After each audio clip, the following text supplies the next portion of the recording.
ఈరోజే పాల్గొన మంగళవారం, పైగా సప్తమి తిథితో కలిసి వచ్చింది. ఈరోజు శీతల సప్తమి అని పిలుస్తారు. ఈరోజే పాల్గొన శుక్రవారం, పైగా శీతల సప్తమి. ఎంతో పవిత్రమైన విశేషమైన రోజు. మరి శుక్రవారంతో కలిసి వచ్చిన ఈ రోజు ఈ కథను వింటే చాలు, జన్మల పాపాలు తొలగి కోటి జన్మల పుణ్యం వస్తుంది. మరి ఆ కథ ఏంటో ఇప్పుడు ఈ వీడియోలో తెలుసుకుందాం. ప్రతి సంవత్సరం 2 సార్లు శీతల సప్తమి వస్తుంది. హిందూ మతం ప్రకారం శీతలా దేవత ఆరాధనకు ఎంతో ప్రాముఖ్యత ఉంది. మొదటిది శీతల సప్తమి పాల్గొన మాసంలో కృష్ణపక్షంలో సప్తమి రోజున వస్తుంది. రెండవది శ్రావణ మాసంలో శుక్ల పక్షంలో వస్తుంది. శీతల సప్తమి రోజున శీతలాదేవిని పూజించడం వల్ల శ్రేయస్సు కలుగుతుందని, సమస్యల నుండి ఉపశమనం లభిస్తుందని, అనారోగ్య సమస్యలు తొలగిపోతాయని శాస్త్రవచనం. దక్షిణాదిలో శీతలాదేవిని పోలేరమ్మగా పూజిస్తారు. శీతల సప్తమి రోజున శీతలాదేవిని పూజిస్తారు. ప్రజలు ఉదయాన్నే లేచి చల్లని నీటితో స్నానాన్ని చేస్తారు. మరి దీనికి సంబంధించిన పవిత్రమైన కథను ఇప్పుడు ఈ వీడియోలో తెలుసుకుందాం. పూర్వం ఒక బ్రాహ్మణ కుటుంబంలో సుశర్మ అనే పండితుడు ఉండేవాడు. అతనికి 7 అబ్బాయిలు. వారందరికీ పెళ్లిళ్లు జరిగినా సంతానం మాత్రం కలగలేదు. దీంతో ఆ కుటుంబమంతా ఎంతో విచారంగా ఉండేది. ఇలా జరిగిన తర్వాత కొన్నాళ్లకు ఒక వృద్ధ బ్రాహ్మణ మహిళ వారి ఇంటికి వచ్చి ఇలా పలికింది: ఓ బ్రాహ్మణుడా, నీ కొడుకుల చేత, కోడళ్ల చేత శీతల సప్తమి వ్రతాన్ని చేయించు. ఈ వ్రత ప్రభావం వల్ల వారికి త్వరలోనే సంతానం కలుగుతుందని చెప్పి ఆ వృద్ధ బ్రాహ్మణ స్త్రీ అక్కడి నుంచి వెళ్ళిపోయింది. ఆమె చెప్పిన ప్రకారం కొడుకులు, కోడళ్ళు ఉపవాసముండి వ్రతాన్ని చేశారు. ఇలా చేయడం వల్ల 1 సంవత్సరంలోపే ఆ కొడుకులకు పుత్రులు కలిగారు. ఇలా కొంతకాలం జరిగిన తర్వాత ఆ 7 కొడుకులు పౌరహిత్యంలో ఖాళీ లేక శీతల సప్తమి వ్రతాన్ని చేయడం మానేశారు. దీంతో అమ్మవారికి కోపం వచ్చింది. ఆ 7 బ్రాహ్మణుల కొడుకులు రాత్రికి రాత్రే చనిపోయారు.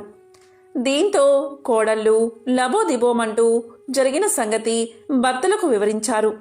అప్పుడు ఇరుగు పొరుగు వారు ఇలా పలికారు: శీతలాదేవికి కోపం వచ్చింది, అందుకే కొడుకులు చనిపోయారు అని వారు విన్నవించారు. దీంతో ఆ 7 కొడుకులు ఎంతో బాధతో అడవిలోకి వెళ్లారు. అక్కడ ఒక వృద్ధ బ్రాహ్మణ స్త్రీ వాళ్లకు కనిపించింది. ఆమె పూర్వం శీతలాదేవి వ్రతాన్ని ఆచరించమని చెప్పిన మహిళ. వెంటనే ఆ బ్రాహ్మణులు ఆమెకు నమస్కారం చేసి తప్పును క్షమించమని అభ్యర్థించారు. వెంటనే ఆ వృద్ధ బ్రాహ్మణ స్త్రీ, మీ కుమారులపై పెరుగును చల్లండి, అలా చేయగానే మీ కొడుకులు తిరిగి బతుకుతారు అని చెప్పింది. వెంటనే ఆ 7 తమ కుమారులపై పెరుగును చల్లారు. వెంటనే వారు పడుకున్నవారు లేచినట్లుగా లేచి నిలబడ్డారు. తమ తప్పు తెలుసుకున్న ఆ కుటుంబమంతా ఏ సంవత్సరమో విడవకుండా శీతల సప్తమి వ్రతాన్ని ఆచరిస్తూ సంతానంతో భోగ భాగ్యాలతో సుఖంగా జీవితాన్ని గడిపింది. పూర్వం జ్వారాసురుడు అనే రాక్షసుడు ఉండేవాడు. అతను ప్రజలను, మునులను పట్టు పీడిస్తూ ఉండేవాడు. ఎప్పుడైతే అతను విజృంభిస్తూ ఉండేవాడో అప్పుడు ప్రజల్లో అనారోగ్య బాధలు ఎక్కువ అయ్యేవి. ప్రజలు ఏదో కారణంతో చనిపోతూ ఉండేవారు. దీంతో మహర్షులంతా కలిసి అమ్మవారిని ప్రార్థించారు. అప్పుడు అమ్మవారు శీతలాదేవిగా ఉద్భవించింది. ఆమె వెంటనే వాతావరణంలోని కాలుష్యాన్ని తొలగించి పరిసరాలను శుభ్రం చేసింది. వెంటనే జ్వారాసురుణ్ణి సంహరించి గాడిదగా మార్చేసింది. దీంతో ప్రజల వ్యాధులన్నీ నయమైపోయాయి. వెంటనే ప్రజలంతా అమ్మవారిని స్తుతించారు. ఆమె శీతలాదేవిగా ప్రజలకు దర్శనమిచ్చింది. భవిష్యోత్తర పురాణంలో సీతలామాత వ్రతకథ తెలియచేయడమైంది. ఆ కథ ప్రకారం పూర్వం హస్తినాపురానికి రాజు ఇంద్రద్యుమ్నుడు. అతని భార్య పేరు ప్రమీల. ఆమెకు ఒక కుమారుడు మహాధర్మ, కుమార్తె శుభకరి. కుమార్తె అయిన శుభకరికి వివాహం జరిగి 1 సంవత్సర కాలం వైవాహిక జీవితం సంతోషంగా గడిచిపోయింది. 1 సంవత్సరం తర్వాత అల్లుడు తన భార్యను తీసుకువెళ్ళడానికి అత్తామామల ఇంటికి వచ్చాడు. అప్పుడు ఇంద్రద్యుమ్నుడు ఈ మరుసటి రోజు సీతలామాత వ్రతం ఉంది కాబట్టి మీరు 2 రోజులు ఉండమని అల్లుణ్ణి కోరాడు. దానికి అల్లుడు అంగీకరించాడు. తీరా సీతలామాత వ్రతం రోజున ఇంద్రద్యుమ్నుడి కూతురు అయిన శుభకరి తన స్నేహితురాలతో కలిసి సీతలామాత వ్రతం చేయడానికి ఒక సరస్సు వద్దకు వెళ్ళింది. కాని మార్గమధ్యలో ఎవరికి వారు దారి తప్పిపోయారు. అప్పుడు ఒక వృద్ధురాలు వచ్చి వారందరినీ సరస్సు వైపు నడిపించింది. సరస్సు వద్దకు చేరుకున్న శుభకరి పుణ్య స్నానాన్ని ఆచరించి వ్రతాన్ని ఆచరించింది. వెంటనే వృద్ధురాలి రూపంలో ఉన్న సీతలామాత తన ప్రత్యక్ష రూపంతో రాకుమార్తె ముందు ప్రత్యక్షమైంది. ఏదైనా కోరిక కోరుకోమంది సీతలామాత. అప్పుడు యువరాణి ఇలా పలికింది, అమ్మా, నాకిప్పుడు ఏదీ అవసరం లేదు. ఏదైనా అవసరం ఉంటే నేను అడుగుతాను అని తెలియచేసింది. పూజ తర్వాత శుభకరి అలాగే ఆమె స్నేహితురాళ్ళు ఒక బ్రాహ్మణ దంపతులకు దాన ధర్మాలు చెయ్యాలి అనుకున్నారు. కాని దాన ధర్మాలు చెయ్యాలి అనుకున్న ఆ బ్రాహ్మణుడు హఠాత్తుగా మరణించాడు. ఈ విషయం తెలిసి రాకుమార్తె శుభకరి ఎంతో విచారించింది. వెంటనే సీతలామాతను తలుచుకుని ఇలా కోరింది, అమ్మా, నువ్వు ఏదైనా వరం కోరుకోమంటే అవసరం ఉన్నప్పుడు కోరుకుంటాను అని నేను చెప్పాను కదా, ఇప్పుడు నేను కోరుకుంటున్నాను. చనిపోయిన ఆ బ్రాహ్మణుడు వెంటనే పునర్జీవుడు అవ్వాలి అని కోరగానే సీతలామాత యొక్క ఆశీర్వాదంతో ఆ బ్రాహ్మణుడు తిరిగి జీవించాడు. రాకుమార్తెకు కృతజ్ఞతలు తెలిపి దేవిని ప్రార్థించాడు ఆ బ్రాహ్మణుడు. అప్పట్నుండి హస్తినాపురం ప్రజలు సీతలామాత యొక్క వ్రతాన్ని పూజను చేయడం ప్రారంభించారని భవిష్యోత్తర పురాణంలో వివరణ ఉంది. చాలామంది మహిళలు తమ పిల్లల ఆరోగ్యం మరియు శ్రేయస్సు కోసం ఈ ఉపవాసాన్ని అంటే శీతల సప్తమి ఉపవాసాన్ని ఎక్కువగా పాటిస్తారు. శీతల అంటే చల్లని అని అర్థం. ఆ మాత చల్లని చూపులతో వ్యాధులను నయం చేస్తుంది. అందుకే ఆమెను శీతలాదేవి అని పిలుస్తారు. బ్రాహ్మణుడికి 7 కొడుకులు ఉండేవారు. వారందరికీ వివాహాలు జరిగి భార్యలు కాపురాలకు రావడం వల్ల వేరింట కాపురాలు చేస్తూ ఉన్నారు. ఒకరోజు పొద్దుట శుక్రవారపు మహాలక్ష్మి లోక సంచారం చేస్తూ ఆ బ్రాహ్మణుడి కోడళ్ల ఇంటికి వెళ్ళింది. ఒక కోడలు పొద్దుటే పిల్లలకు భోజనం పెట్టి తాను కూడా తింటూ ఉంది. ఇది చూసి శ్రీ శుక్రవారపు మహాలక్ష్మి ఎంతో బాధపడింది. ఇంకొక కోడలు పాచి వాకిటిలో పేడ వేసుకుంటూ ఉంది. మరొక కోడలు పాత గుడ్డలను పెడుతూ ఉన్నది. మరొక కోడలు పాచి వాకిటిలో వడ్లు దంపుతూ ఉన్నది.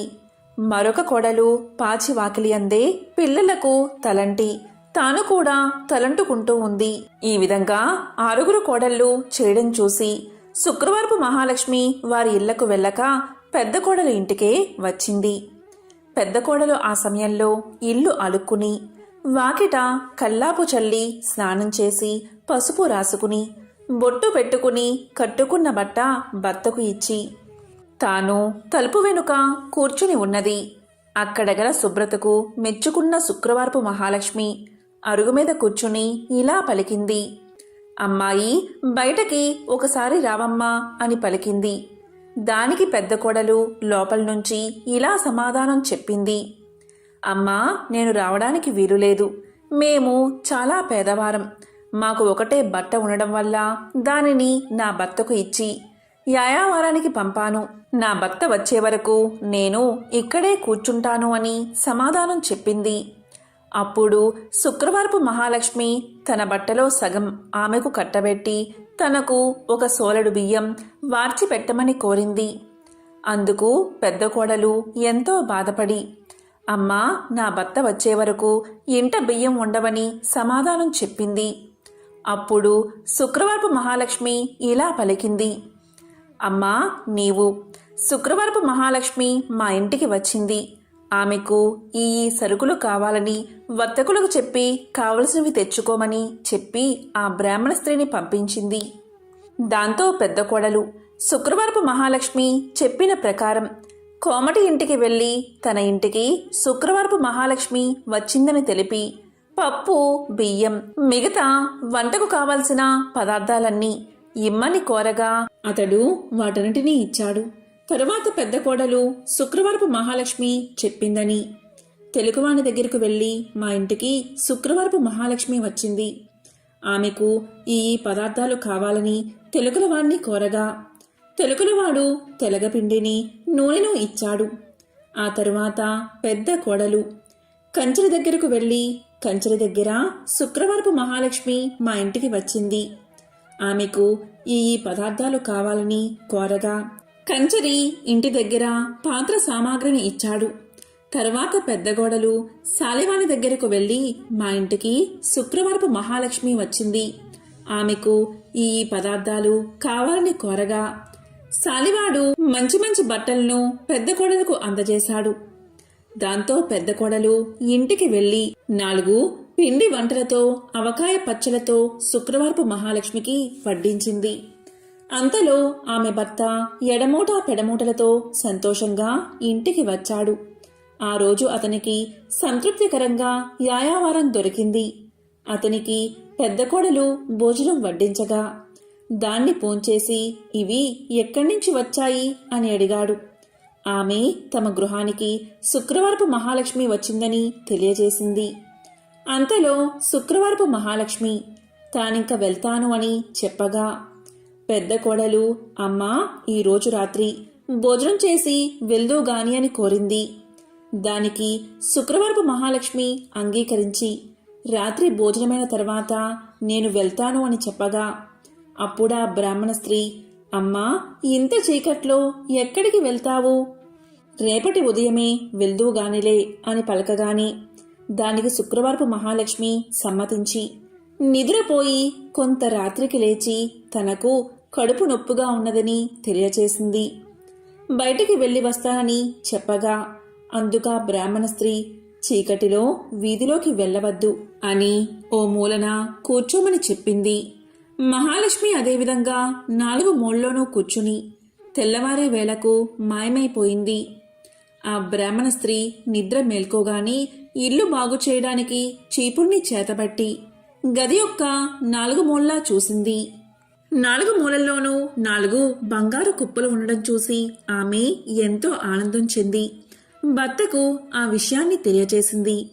అప్పుడు భర్త తమ ఇంటికి వచ్చిందని సాక్షాత్తు మహాలక్ష్మీదేవి అని భావించి తమపై ఆమె చూపిన దయను తలుచుకుని ఎంతో సంతోషంతో భార్యతో కలిసి శుక్రవార నోమును నోయించుకుని భాగ్యాలను బడసి భక్తి విడువక సంతోషంగా కాలాన్ని గడిపాడు.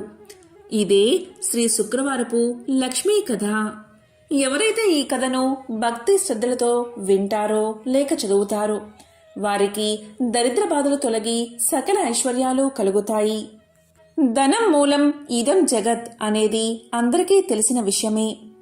జీవ సమస్తానికి ధనమే మూలం. ధనం లేకపోతే ఆహారం లభించదు. కాబట్టి అలాంటి ధనానికై ఎల్లరూ శ్రీ ధనలక్ష్మీదేవిని ఆరాధించాలి. ఆమె దయకలవాడే కలవాడు, ఆమె దయలేనివాడు లేనివారిలోనే లెక్క. ధనం చాలా విలువైనది, ఇది అందరికీ తెలిసిన విషయమే. కాబట్టి ధన ప్రాప్తికై శ్రీ మహాలక్ష్మీదేవిని ఆరాధించాలి. ధనాది దేవత అయిన ఆ శ్రీ ధనలక్ష్మీదేవిని ఆరాధించి ఆమె అనుగ్రహాన్ని పొందాలి. ఆ అమ్మ దయకు పాత్రులై ధనవంతులైన అసంఖ్యాక భక్తులలో ఒకరిద్దరి విషయాలు ఇప్పుడు తెలుసుకుందాం. అదే సమాధి కదా. పూర్వం సమాధి అనే ఒక వైశ్యుడు ఉండేవాడు. అతడు విపరీతంగా ధనాన్ని సంపాదించాడు. దానితో అతనికి ధన గర్వం వచ్చింది. కొత్తలో అంతా లక్ష్మీ కటాక్షమే అనేవాడు అతను. రాను రాను దేవుడా లేక దెయ్యమా, నా తెలివితేటలతోనూ బోలెడు పెట్టుబడితోనూ వ్యాపారం చేశాను, అందుకే సంపాదించాను, అంతా నా గొప్పతనమే అండం మొదలుపెట్టాడు. హితవు చెప్పేవారిని కసిరేవాడు, తనకు వంత పాడేవారిని చేరదీసేవాడు. అలా అతని చెంత చేరిన భజన పరులందరూ కూడా అతని వద్ద ధనం తీసుకుంటూ ఉండేవారు. అందుకుగాను వారా సమాధితో కలిసి దైవ దూషణలు కూడా చేస్తూ ఉండేవారు. తద్వారా వారి వద్ద డబ్బు నిలిచేది కాదు. సమాధి వారికి ఎంత ఇచ్చినా అదంతా ఏదోలాగా ఖర్చయిపోతూ ఉండేది. పనికిమాలిన వారికి అనవసరపు ఖర్చులకు డబ్బు ఇచ్చి ఇచ్చి అవసరానికి డబ్బు లేక దావోసరికి తన పలుకుబడిపై అప్పులు చేసి చేసి అవి తీర్చలేక సమాధి దరిద్రుడైపోయాడు. అతడు పెద్దలను ఆశ్రయించాడు. అప్పుడు పెద్దలు ఇలా పలికారు: దైవమున ఏమున్నది, అంతా నీ గొప్పే అన్నావు కదా, నీ గొప్ప నీవే చూసుకో, ఇక్కడి నుంచి వెళ్ళిపో అని తరిమేశారు. మరికొద్ది కాలానికి కొడుకులు తిరగబడ్డారు. అప్పుల వారు అల్లరి చేయడం మొదలుపెట్టారు. గొప్ప దరిద్రం కలిగినది. చివరికి భార్య కూడా ఎదురు తిరిగినది. నీ వంటి దరిద్రుడితో నేనుండలేను అని చెప్పి పుట్టింటికి వెళ్ళిపోయింది. రుణదాతలకు కుటుంబ ఘాతకులకు వెరచి ఒకానొక రాత్రివేళ సమాధి అడవుల పట్టిపోయాడు. ఈ సమాధి గురించి బాగా తెలిసిన ఒక మిత్రుడు అతనికి సహాయం చెయ్యాలి అనుకున్నాడు. కానీ తక్కిన వ్యాపారులు అడ్డుపడుతూ ఉండడం వల్ల ఒకరోజు ఆ మిత్రుడు ఒక చేతికర్ర దొలిపించి అందులో ఖరీదైన వజ్రాలు వేసి సమాధికి ఇచ్చాడు. అప్పుడు ఆ మిత్రుడు సమాధితో ఇలా పలికాడు: సమాధి, నీవు దరిద్రంచే బాధపడుతూ ముసలివాడివలే అయిపోయావు. నేను ప్రత్యక్షంగా ధనమిస్తే ఇతర వ్యాపారులతో నాకు గొడవ వస్తుంది. కాబట్టి నీ చేతికి ఊతంగా ఈ కర్రను తీసుకో అని చెప్పాడు. దానికి సమాధి ఎంతో బాధతో ఆ చేతికర్ర తీసుకుని ఆ చేతికర్రతో సంతకు వెళ్ళి ఆ చేతికర్రను సంతలో ఎవరో పొరుగువాడికి చవకగా అమ్మేసి దానితో వంట సరుకులు కొనుగోలు చేశాడు. సమాధి చేసింది విని మిత్రుడు ఎంతో బాధపడ్డాడు. సమాధి యొక్క దరిద్రావస్థను ఎలాగైనా తప్పించాలని ఆ మిత్రుడు మరొకసారి సమాధిని పిలిచి ఇలా పలికాడు: సమాధి, ఈ గుమ్మడికాయ తీసుకో అని ఒక గుమ్మడికాయ ఇచ్చాడు. దాని నిండుగా బంగారు కాసులు పోసి ఇచ్చాడు. ఇంటికి వెళ్ళి దాన్ని పగలగొడితే ధనం కనిపిస్తుంది కదా అని ఆ మిత్రుడి ఆలోచన. కానీ సమాధి ఆ గుమ్మడికాయను వేరొక కూరగాయల వ్యాపారికి అమ్మేసి ఆ చిల్లరతోని ఇంటికి వెళ్ళిపోయాడు. మిత్రుడు సహకరించిన ఆ సహాయం పొందక దరిద్రబాధలు భరించలేక సమాధి ఒకరోజు అడవులకు పోవడానికి నిశ్చయించుకున్నాడు. ఇది తెలిసిన అతని మిత్రుడు మార్గమధ్యలో మోహరేలు గుట్ట పోయించాడు. కాని సమాధి ఆ దారికి రాగానే ధనలక్ష్మి కళ్ళలో పడినది. అతని కళ్ళు నలుపుకుంటూ పోయి పోయి మొహరేల గుట్టపై పడి, చీచి, ఎవరో దారిలో రాళ్లగుట్ట పోశారు అని వాటిని అటూ ఇటూ చిమ్మి కళ్ళు నలుపుకుంటూ తన దారిన తాను పోయాడు. అంతా మిత్రునికి చూపి, చూసారా, ధనలక్ష్మి యొక్క అనుగ్రహం తప్పితే ఎలా అవుతుందో, మనమెంత మంచి చేసినా వంచింపబడుచూ ఉంటాడు అని చెప్పాడు. తరువాత సమాధి అడవులకు చేరుకుని తన కష్టాలకై ఏడుస్తూ ఉండగా ఒకానొక ముని అతన్ని చూసి అతని దీనకథను విని ఇలా పలికాడు: సమాధి, కేవలం ధనలక్ష్మిని తూలనాడి ఆమె పూజకు ఆటంకం కలిగించడం వల్లే నీకీ కష్టం కలిగినది. ఇంతకు మించి మరొకటి లేదు. నా మాట విని ధనలక్ష్మీదేవిని పూజించు. ధనం నీకు సమకూరుతుంది.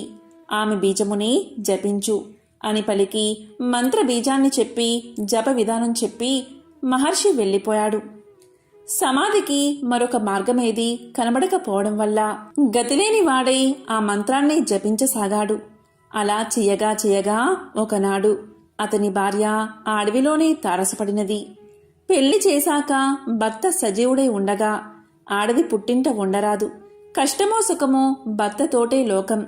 పొమ్మని ఆమె పుట్టింటివారు తరిమేశారని చెప్పింది.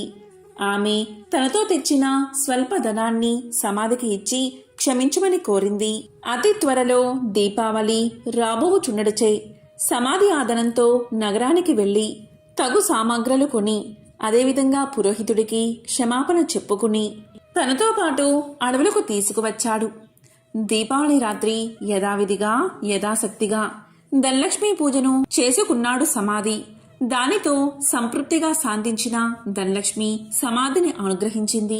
దాంతో పురోహితుడు ఊరిలోనికి పోయి సమాధి ఉనికిని అతనిలోని మార్పును అందరికీ తెలియచేశాడు. సమాధి మిత్రుడు అలాగే విప్రుడు కూడా దీన్ని సమర్థించారు.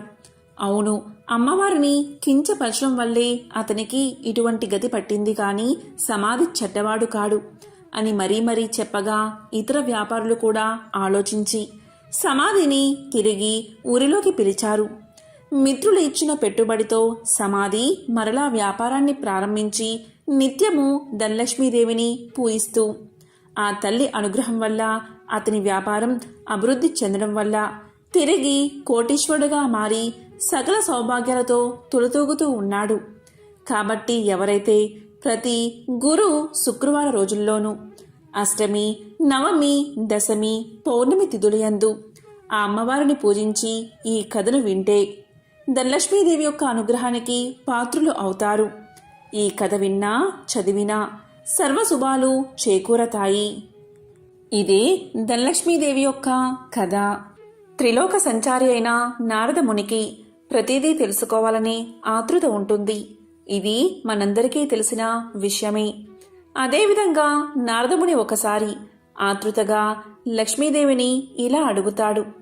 అమ్మా లక్ష్మీదేవి, మీరెప్పుడూ కూడా విష్ణుమూర్తి పాదాలను ఎందుకు నొక్కుతారు అని అడుగుతాడు. దానికి లక్ష్మీదేవి ఇలా సమాధానం చెప్తుంది. మానవుల నుండి భగవంతుడి వరకు గ్రహాలన్నీ తన్ను ప్రభావితం చేస్తాయని లక్ష్మీదేవి సమాధానం చెప్తుంది.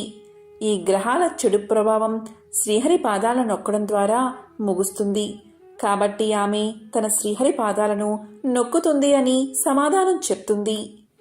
ఒక మహిళ చేతిలో దేవతల సర్వోన్నతుడైన బృహస్పతి నివసిస్తాడు. రాక్షసుల గురువు శుక్రాచార్యుడు మనుషుల పాదాలలో నివాసముంటాడు. భార్య తన భర్త పాదాలను నొక్కినప్పుడు గ్రహాల యొక్క చెడు ప్రభావాలను నివారించడంతో పాటు సంపద కూడా వృద్ధి అవుతుందని లక్ష్మీదేవి విష్ణు పాదాలను నొక్కడానికి కారణమని ఆమె ఎంతో సులువుగా నారదుడికి సమాధానం చెప్తుంది. లక్ష్మీదేవి ఐశ్వర్యానికి దేవత, జ్యేష్ఠాదేవి దారిద్ర్య దేవత. ఒకసారి వీరిద్దరికీ ఒక చిన్న అనుమానం వచ్చింది. ఆ అనుమానం ఏంటి అంటే తమలో ఎవరు చాలా అందంగా ఉన్నారో అని. ఈ విషయమై వీరిద్దరూ వాదించుకుంటూ ఉండగా వారికి ఎదురుగా ఒక వ్యాపారి వస్తువు కనిపించాడు. ఇక వాదించడం ఆపేసి ఆ వ్యాపారిని అడిగి నిజం తెలుసుకోవాలి అనుకున్నారు అక్కా చెల్లెళ్ళు. అలా అనుకున్నదే తడవుగా జ్యేష్ఠాదేవి లక్ష్మీదేవిలు అతడి ముందుకు వెళ్ళి నిల్చున్నారు. తామిద్దరం ఎవరమో కూడా అతడికి వివరించి చెప్పారు. ఐశ్వర్య దేవత లక్ష్మీదేవి, దారిద్ర్య దేవత జ్యేష్ఠాదేవి ఇద్దరూ ప్రత్యక్షమై కనిపించి అలా అడిగేసరికి ఆ వ్యాపారికి నోట మాట రాలేదు. ఇద్దరూ ఒకేసారి కనిపించినందుకు సంతోషించాలో లేక బాధపడాలో కూడా అతనికి అర్థం కాలేదు. విషయమంతా విన్న ఆ వ్యాపారి భయంతో వణికిపోయాడు. ఇద్దరిలోనూ లక్ష్మీదేవే అందమైనదని అతనికి తెలుసు. అయితే నిజాన్ని చెబితే జ్యేష్ఠాదేవికి కోపం వస్తుంది. ఆమెకు కోపం వస్తే తనను ఇంకా పేదవాడిని చేస్తుందని తెలుసు. ఇక లక్ష్మీదేవి అందంగా లేదని చెబితే ఆమెకు కోపం వస్తుంది. ఆమెకు కోపం వస్తే తనకున్న ఈ మాత్రం సంపదను కూడా లేకుండా చేసేస్తుంది. ఏం చేసేది భగవంతుడా అంటూ తలపట్టుకున్నాడు. ఇంతలో ఆ వ్యాపారికి ఒక మెరుపులాంటి ఆలోచన వచ్చింది. ఏదైతే అది అయిందని మనసుకు సర్ది చెప్పుకున్న ఆ వ్యాపారి ఆ దేవతలిద్దరికీ నమస్కారం చేశాడు. వెంటనే ఆ వ్యాపారి ఇలా చెప్పాడు. అమ్మా, ఓ మహాలక్ష్మి, నువ్వు ఇంట్లోకి వస్తున్నప్పుడు నీ అంత అందమైన స్త్రీ భూలోకంలో కానీ స్వర్గలోకంలో కానీ ఎవరూ ఉండరు అని చెప్పాడు. అలాగే జ్యేష్ఠాదేవి వైపు చూసి, అమ్మా ఓ జ్యేష్ఠాదేవి, నువ్వు ఇంటి నుంచి బయటకు వెళ్తుంటే నీ అందం సొగసు వర్ణించేందుకు మాటలు చాలవు. ఆ సమయంలో నీ అందాన్ని ఎవరితోనూ పోల్చలేమో అని సమాధానం చెప్పాడు. ఆ వ్యాపారి ఎవరి మనసులో నొప్పించని విధంగా చెప్పిన తీరు జ్యేష్ఠాదేవి లక్ష్మీదేవులను సంతృప్తిపరిచింది. అతడు ఇద్దరిని విజేతలుగా నిర్ణయించాడని వారిద్దరూ అర్థం చేసుకున్నారు. దాంతో ఇద్దరూ అతడి నిర్ణయానికి సంతోషపడుతూ అక్కడి నుంచి మాయమయ్యారు. ఇక్కడ అర్థం చేసుకోవాల్సింది ఏంటి అంటే జ్యేష్ఠాదేవి లక్ష్మీదేవులు ఎవరికి వారు విజేతలమని అనుకుంటూ వెళ్లారే కాని నిజానికి నిజమైన విజేత ఆ వ్యాపారే. ఎందుకంటే అతడు ఐశ్వర్య దేవత అయిన లక్ష్మీదేవి అభిమానాన్ని పొందడమే కాదు, లక్ష్మీదేవి బద్ధ శత్రువైన జ్యేష్ఠాదేవిని సైతం సంతృప్తి పరిచాడు. కాబట్టి నిజమైన విజేత ఆ వ్యాపారే. లక్ష్మీదేవి అదృష్టానికి శుభానికి సంకేతం, అయితే జ్యేష్ఠాదేవి దరిద్రానికి సంకేతం.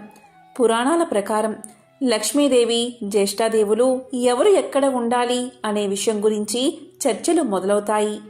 ఈ క్రమంలోనే లక్ష్మీదేవి వెళ్లి సముద్ర గర్భంలో దాక్కుంటుంది. సముద్ర గర్భం నుంచి తను బయటికి రావాలని జ్యేష్ఠాదేవి కోరడంతో తాను బయటకు వచ్చి ఏ ప్రదేశంలో కొలువై ఉండాలో తెలియచేస్తుంది. ఈ విధంగా సముద్ర గర్భం నుంచి బయటకు వచ్చిన లక్ష్మీదేవి తాను పసుపు కుంకుమల్లో కొలువై ఉంటానని చెప్తుంది. అందుకే ఏదైనా శుభకార్యాలలో పసుపు కుంకుమలకు అంత ప్రాధాన్యత ఇస్తాము. పెళ్లి పత్రికలకు కూడా పసుపు కుంకుమ రాయడం వల్ల సాక్షాత్తు లక్ష్మీదేవిని ఆహ్వానించినట్లు. ఇలా పసుపు కుంకుమ రాయడం వల్ల ఆ పెళ్లిలో ఎలాంటి ఆటంకాలు లేకుండా లక్ష్మీదేవి కృప నూతన వధూవరులపై ఉంటుందని భావిస్తారు. అందుకే వివాహ ఆహ్వాన పత్రికలకు పసుపు కుంకుమలు రాస్తారని పురాణాలు చెబుతున్నాయి. మనం లక్ష్మీదేవి చిత్రపటాన్ని చూసినప్పుడు ఆమెకు గుడ్లగూప వాహనంగా ఉండడాన్ని చూస్తూ ఉంటాం. లక్ష్మీదేవికి గుడ్లగూప ఎలా వాహనమైనది అనే ప్రశ్న మనల్ని పట్టి పీడిస్తుంది. దానికి సమాధానం ఇప్పుడు తెలుసుకుందాం. ఒకప్పుడు కౌశికుడు అని ఒక గొప్ప విష్ణు భక్తుడు ఉండేవాడు. అతడు గొప్ప సంగీత విద్వాంసుడు. సుమధురమైన తన గాన మాధుర్యంతో మహావిష్ణువుని ప్రసన్నం చేసుకున్నాడు. స్థూల శరీరాన్ని విడిచిన తర్వాత విష్ణు లోకాన్ని చేరుకున్నాడు.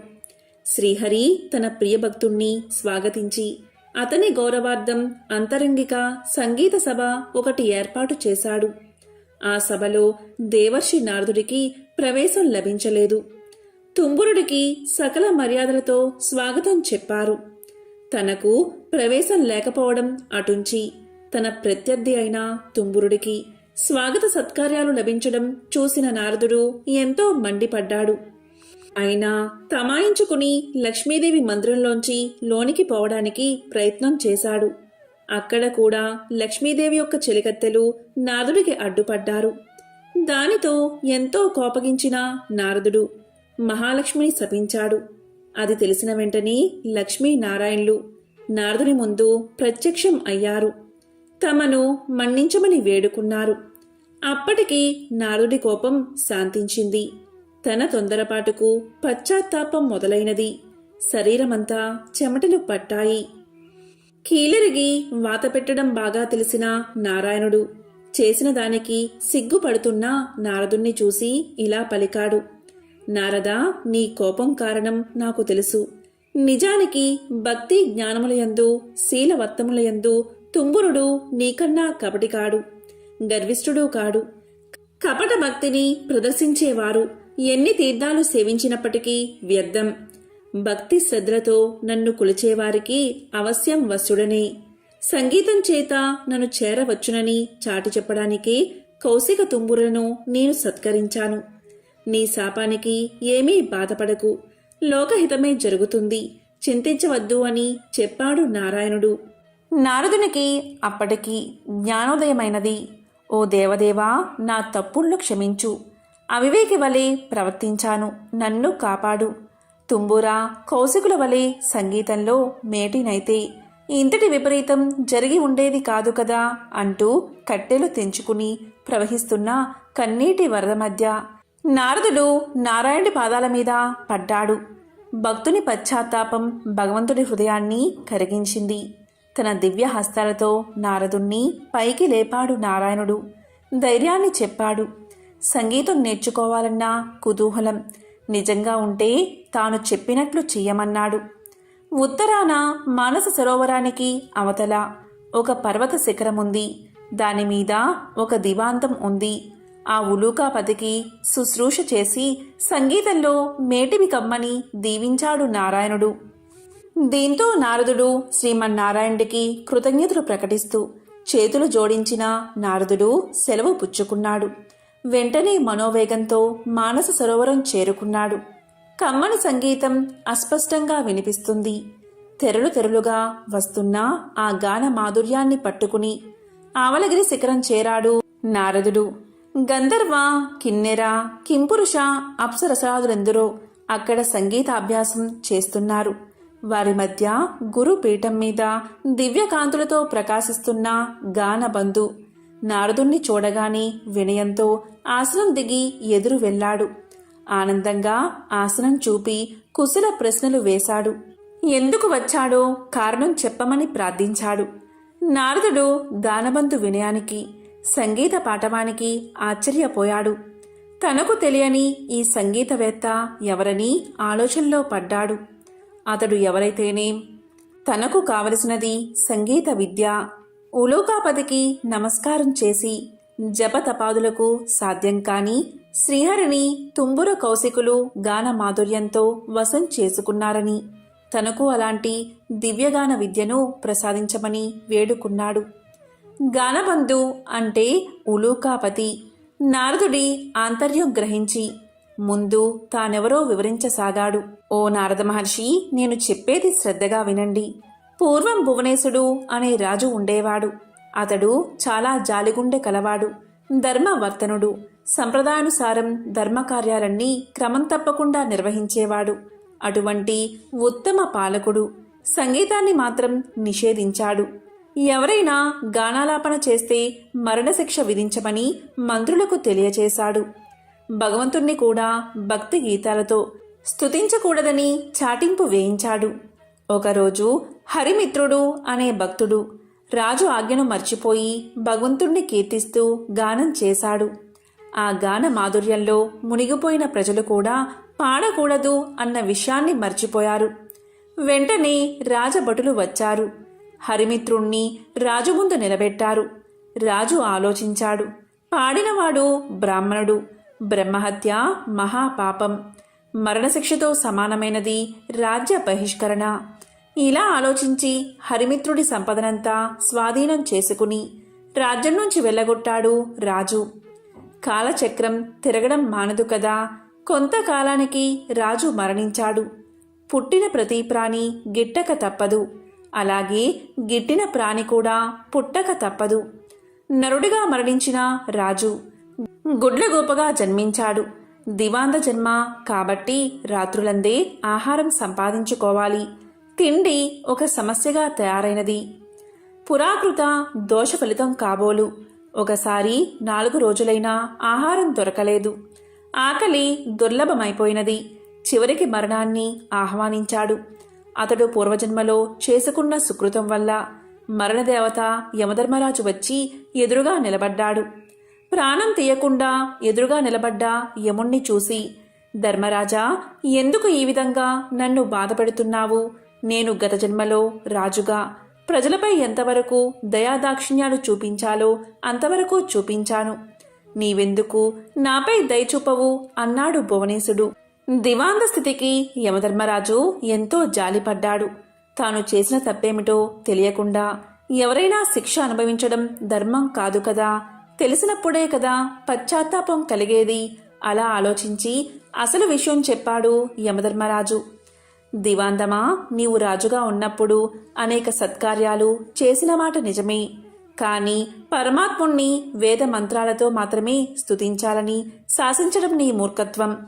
పరమ పావనమైన సంగీతంతో హరికీర్తన చేసిన హరిమిత్రుణ్ణి శిక్షించిన పాపం తక్కువైంది కాదు కదా. ఆ పాప ఫలితం కొండంతై నీకు లభించిన పుణ్యఫలానికి మించిపోయింది. అదే నేడు నిన్ను పట్టి పీడిస్తుంది. విష్ణు భక్తులకు చేసిన కీడు నీకీ అవస్థ తెచ్చిపెట్టింది. దీని నుంచి బయటపడ్డం ఎవరికీ సాధ్యం కాదు. సమవర్తి చెప్పింది విన్నాక, అంటే యముడు చెప్పింది విన్నాక గాని దివాందానికి తాను చేసిన తప్పేమిటో అర్థం కాలేదు. ఏ మార్గంలో అయినా భగవంతుణ్ణి స్తుతించవచ్చు అనే జ్ఞానం కలిగింది.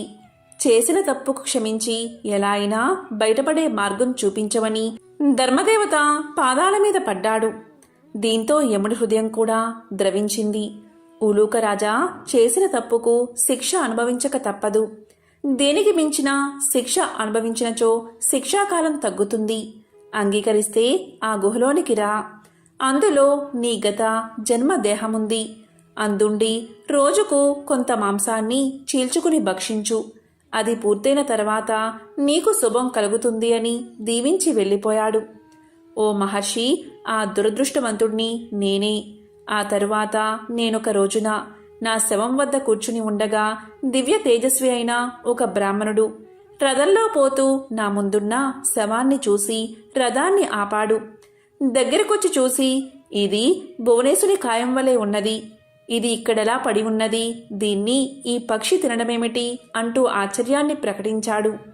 అప్పటికి నేను ఆ విప్రుణ్ణి గుర్తించాను. అతడు నా చేత బహిష్కరించబడిన హరిమిత్రుడు. వెంటనే అతని పాదాలపై పడి ప్రార్థించాను. తప్పుకు క్షమించమని అడిగాను.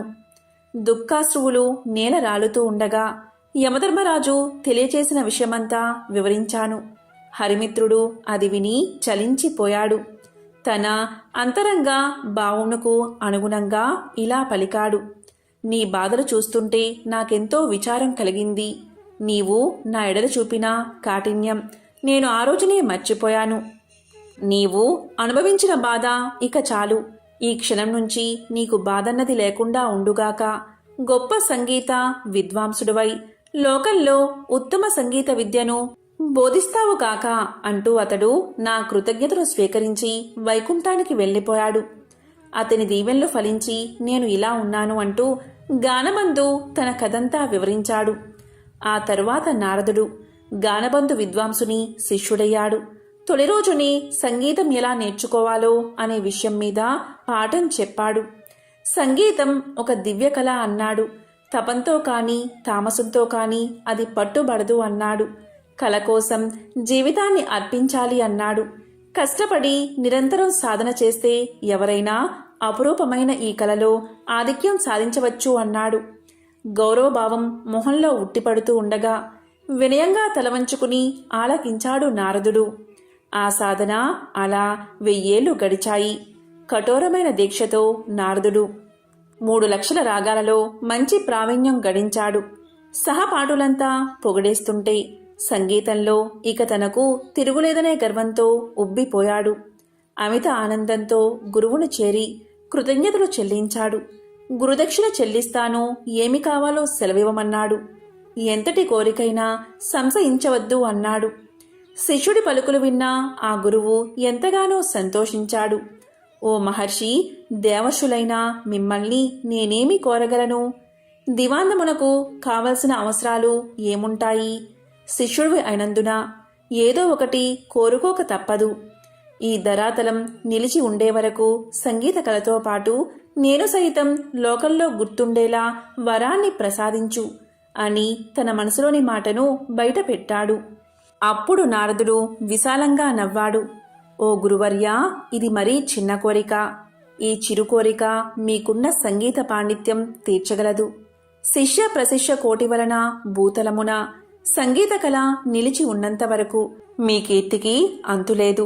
మీరు చేసిన ఈ మహోపకారానికి గురు దక్షిణగా లక్ష్మీనారాయణల కటాక్షం, వారి సేవా భాగ్యాన్ని, శాశ్వత సన్నిధానమును ప్రసాదిస్తున్నాను. ప్రళయం సంభవించిన వేళ శ్రీ మహావిష్ణువునకు గరుత్మంతుని వలె శ్రీ మహాలక్ష్మికి నీవు వాహనమై తరింతువుగాక అంటూ శిష్యుడికి కానుకను దేవర్షిగా వరాన్ని సమర్పించి సెలవు తీసుకున్నాడు నారదుడు. ఈ విధంగా గానబంధు అనే గుడ్లగూప లక్ష్మీదేవికి వాహనంగా మారింది.